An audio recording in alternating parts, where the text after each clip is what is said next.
네, 희망을 노래하는 정치인입니다. 정도원 전 의원과 함께하는 직설 시간인데요. 자, 인사 나누겠습니다. 어서 오십시오, 의원님. 네, 안녕하세요. 자, 19대 대통령 선거가 끝났습니다. 네. 자, 근데 끝나자마자 문재인 대통령은 오늘 하루 정말 바빴는데요. 네. 이전부터 좀 여쭤볼게요. 이제 주요 몇몇 직책에 대한 인사 발표가 있었습니다. 네. 총리, 청와대 비서실장, 국정원장, 경호실장. 네. 인사가 있었는데요. 총평부터 부탁드립니다. 어떻게 보세요? 글쎄요. 제 시각으로는 무난한 인사였다고 보여지고요. 문재인 대통령 자체가 굉장히 좀 유한 이미지잖아요. 네. 그래서 좀 그중에는 좀 강단 있는 사람이 한 사람 정도라도 있었으면 하는 아쉬움은 있습니다. 강단이 있다라는 건 어떤 뜻입니까? 그러니까 좀 밀어붙이고. 예. 네. 이제 그 사람 존재 자체로 이제 뭔가 일이 정리되는 그런 사람들 있잖아요. 일종의 이제 해결사라면 너무 과한 비유가 될까요? 아무튼. 카리스마라고 보통 얘기하죠. 네네네. 우리가 보통 이제 투톱 보면 총리와 청와대 비서실장 투톱 이런 식으로 많이 표현을 하잖아요. 국정원장까지 쓰리톱이죠. 예, 쓰리톱. 네. 자, 이 포지는 어떤 의도가 담겼다고 읽어야 될까요? 그러니까 야당이 돼버렸네요, 이제. 네. 야당과의 원만한 국정 운영을 하겠다는 그런 의미도 내포되어 있다고 봅니다. 총리 내정자 자체가 워낙 원만한 분이고요. 이낙연 지명자. 또 비서실장도 굉장히 원만한 분입니다. 임종석 전 의원 말씀하시는 거죠? 이제 새로 국정원장 내정자도 굉장히 합리적인 분이고 하니까 저는 그런 것도 감안했다고 생각하는데요. 그러면 이 쓰리톱이 이제 어차피 이제 총리 지명자 같은 이제 국회 인준 과정을 또 거쳐야 되고요. 네. 이렇게 본다면 이제 이제는 야당이 된 이제 자유한국당이라든지 이런 데고 이제 그렇게 척을 지지 않은 야당과도 관계가 아주 원만한 사람 이렇게 보면 되는 겁니까? 네, 아주 적격이죠. 아, 그렇습니까? 네. 그럼 인준에 그렇게 어려움은 없겠네요. 어려움이 없다고 봅니다. 그것도 굉장히 의식을 했겠죠. 그래요? 네. 근데 야당이 이 인물에 대한 평가와는 별개로 전략적 차원 때문에 오히려 인준에 비협조적으로 나올 가능성은 어떻게 보세요? 비협조적으로 나올 수가 없죠. 그래요? 왜냐하면 이번에는 인수위도 없는 이제 새 정부인데 정부 처음부터 이제 소위 딴지를 걸기 시작하면은 오히려 역풍이 불어서 그렇게 못할 겁니다. 예. 그러면 보통 이제 인준 절차 지명 후에 보통 한 달 걸리는 게 지금 역대 기록 보면은 그나마 짧은 기간. 김대중 정부 때 김종필 총리 같은 경우는 거의 반년이 걸렸어요. 네, 그렇습니다. 이런 일은 없겠죠. 설마 빨리 이제 해야 되는 거는 당연한 얘기고요. 예. 야당에서도 그렇게 하도록 노력할 겁니다. 제가 생각할 때는. 그래요.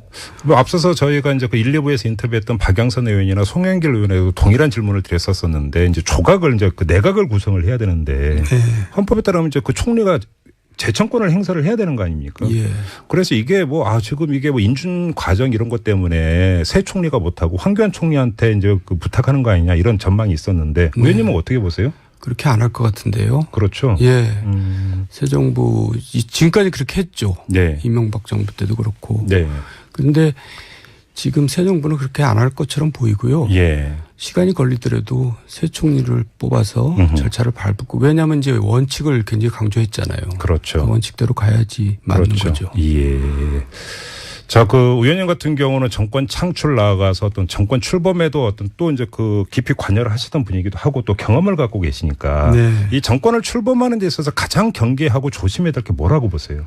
역시 인사 아니겠어요? 인사? 국민들은 이 인사를 보고 평가를 하고요. 또 그게 가장 중요하기도 합니다. 그래서 인사가 만사라는 얘기도 있고요. 그렇죠. 그러니까 이제 MB 정부 때나 박근혜 정부 때나 초기 인사에서 무너져 버린 거죠. 하긴 박근혜 정부도 초기 이제 조각단계에서 몇몇 인사가 여러 가지 문제가 나와서든 낙마를 하고 이런 경우가 있었잖아요. 지지율도 그러면서 좀 빠지고 이랬던 일이 있었는데 역시 인사가 가장 중요하다. 그렇습니다. 근데 아무튼 문재인 대통령이 행한 첫 번째 인사는 상당히 뭔가 무난한 편이다. 네. 이렇게 이제 후한 평가를 해 주셨네요. 예, 저는 그렇게 봅니다. 그리고 이제 국회에서 인준 과정도 그렇게 어렵지 않게 진행이 될 것 같다라고 이렇게 전망을 해 주셨으니까. 아무튼 이제 공이 정치권으로 넘어갔으니까요. 어떻게 정치권에서 나오는지 좀 보도록 하고요. 대선 결과 이야기를 좀 해야 될 것 같은데 이전부터 여쭤보겠습니다. 자유한국당인데요. 홍준표 후보가 어제 자평하신 거 보셨죠? 한국당 복원에 의미를 두겠다 이렇게 얘기했는데요. 한국당 복원이 되는 겁니까? 복원은 됐는데 네. 도로 침박당으로 복원이 됐죠. 그래서 이제 퇴행해버린 건데. 퇴행? 예. 그러니까 이제 무너지려면 철저히 무너져서 이제 새로 일어서야 되는데 네. 어정쩡하게 이제 만들어 놓으면 이게 장기적으로 이제 지리멸렬이 계속 연명하는 겁니다. 그래요. 그러니까 아주 가장 나쁜 케이스죠. 차라리 질려면 참패를 하든지 뭐 이기든지 해야지 이렇게. 어정쩡하다 오히려? 예. 그건 정말 그리고 그 도로 침박당으로 됐다는 평가는 그게 지방선거에서도 결코 이 국민들이 그걸 그냥 좌시하지는 않을 거라고 봅니다. 자, 지금 의원님께서는 도로 침박당이 됐다고 평가를 하셨는데 그 이야기는 그러면 대선 후에 당권을 홍준표 이제 전 후보죠. 전 후보가 접수하는 일은 없을 것이다. 이런 판단까지 겸하는 내용입니까?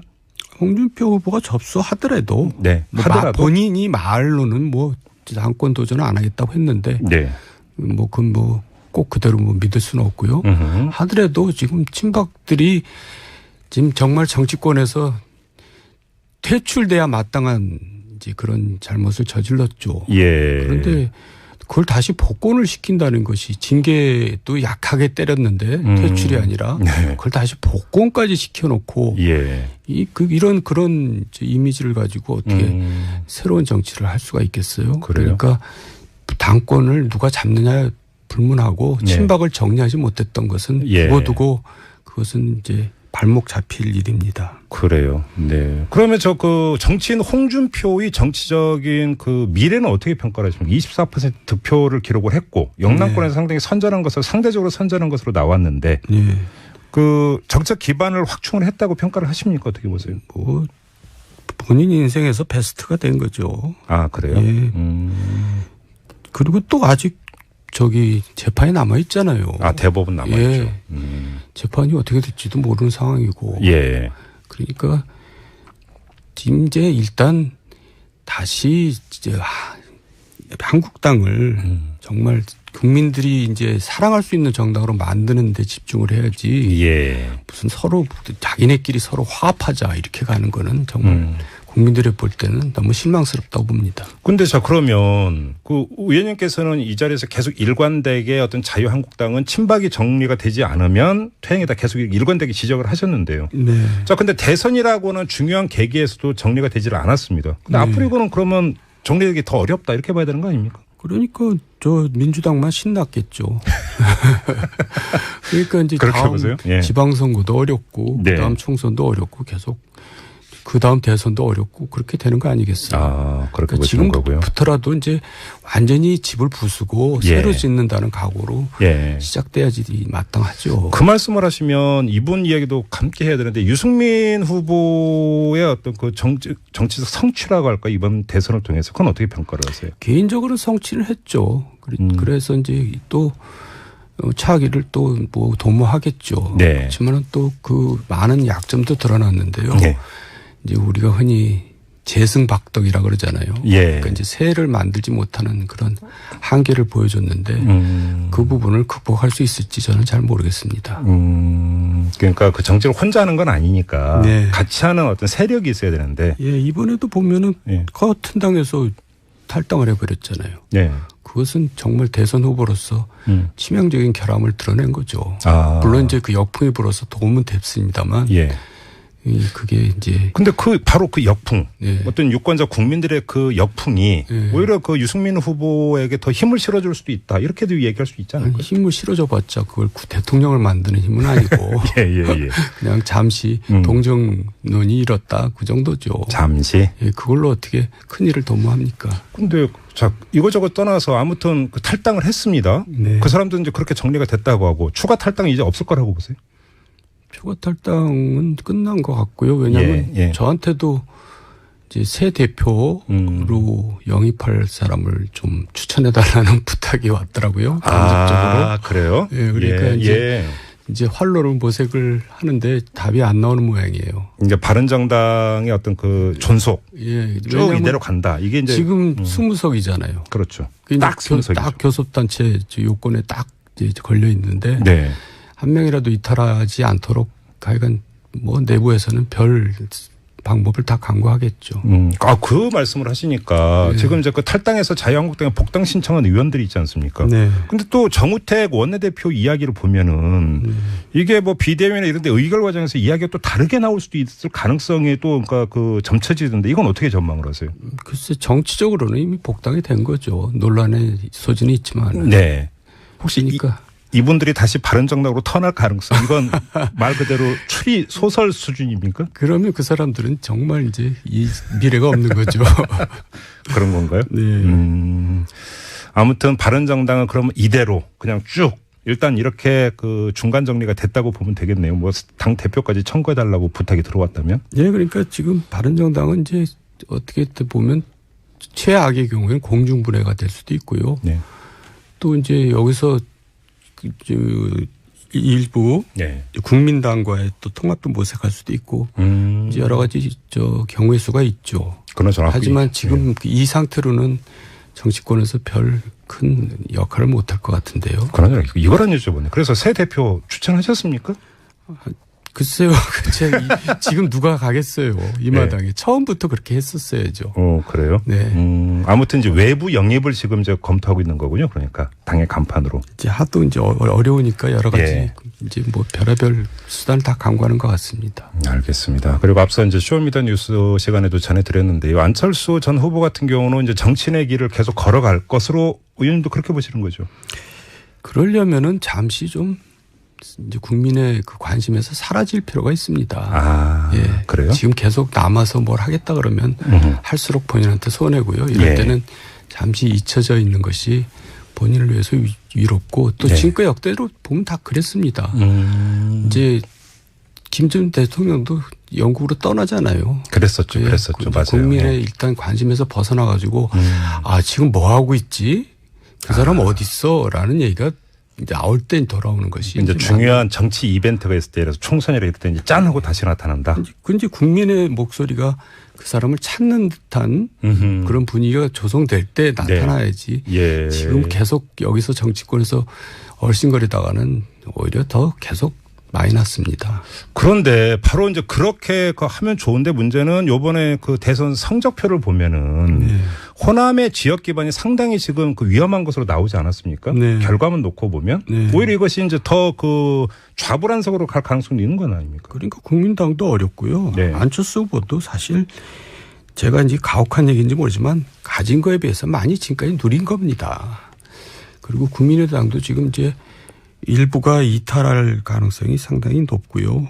그 일부가 혹시 그 호남 지역구 의원들 말씀하시는 겁니까? 그래서 제 개인적으로는 국민의당이 일부 이탈하고 나머지하고 바른당하고 합당해서 정말 제대로 된 중도 신당이 탄생하는 것이 우리나라 미래 정치를 위해서 바른 길이라고 생각합니다. 그렇게 가야 된다고 보세요?